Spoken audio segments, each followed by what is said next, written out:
I think the Bears Den is one of, if not the nicest stadiums in all of six-man.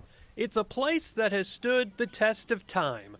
People in Baird built the Bears Den in 1937, and it's still going strong. I think it's just being a part of something, a part of the school and what it means to be a Baird Bear. And Kathy Dyer is from Baird and has taught here for more than 20 years. It was her grandfather, Colonel Dyer, who helped create the 7-foot-tall rock wall that surrounds the field.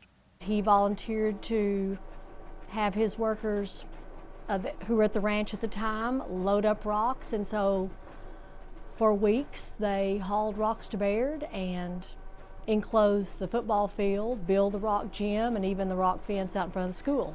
These old yearbooks tell the story of the first games there in 1931, and then 6 years later, the addition of that rock wall.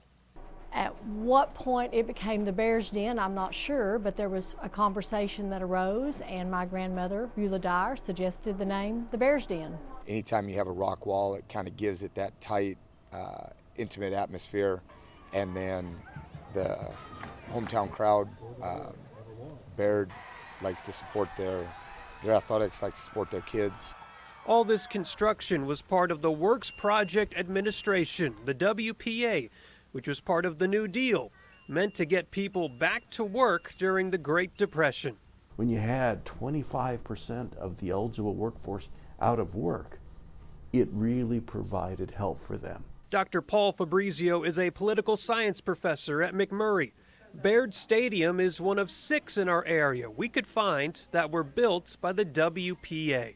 Could you imagine a building program today for stadiums? No, no, I mean, it's just so weird to imagine. New post offices, no, we just couldn't think about it then. But that was a unique time. We need to understand the WPA came at a unique time when there were so many people out of work. People said, we need to do something. These rocks have been here for 85 years.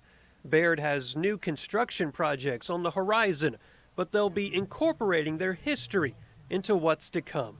The goal is to take the rock that is on our current weight room, and when we move into our new weight room, turn that into dugouts for the baseball and softball teams.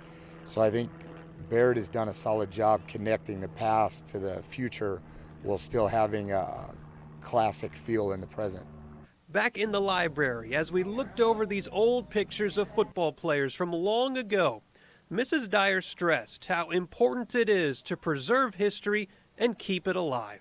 It's where we've come from. It's who we were when we started out, and we can look at the progress that we've made. We can see those that blazed the trail before us.